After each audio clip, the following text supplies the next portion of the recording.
Kim Chiu at Paolo Avellino may bagong surprise sa Kim Pao fans. Sa Instagram account nga ni Kim Chiu ay ipinakita nito ang isang exciting na announcement patungkol sa bagong project nila ni Paolo Avellino.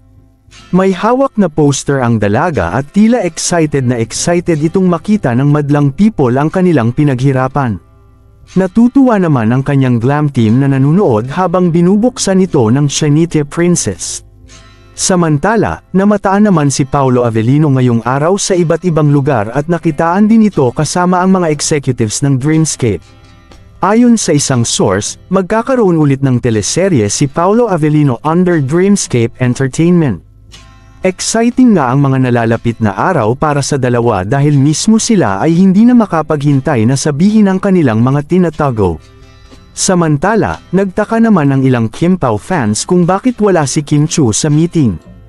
Ayaw din naman nilang isipin na solo project lang ito ni Paolo Avellino lalong-lalo na ngang mayroon pa silang paparating na pelikula.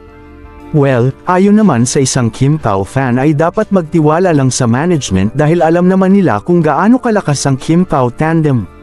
Isa sina Paolo Avellino at Kim Chiu sa napaka-in-demand artist ng Kapamilya Network kaya sunod-sunod talaga ang offers sa dalawa.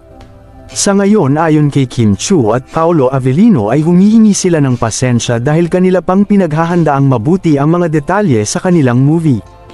Ano kaya sa tingin ninyo ang poster na tinitingnan ni Kim Chiu? Konektado kaya ito sa kanilang papalapit na pelikula? Hiling naman ng fans ay sana si Kim Chiu pa rin ang kasama ni Paolo Avellino kung sakaling mang totoo ang balitang may bago itong teleserye sa Kapamilya. Anong masasabi ninyo sa balitang ito? Comment down below. Maraming salamat sa panunood at huwag kalimutang mag-subscribe for more videos.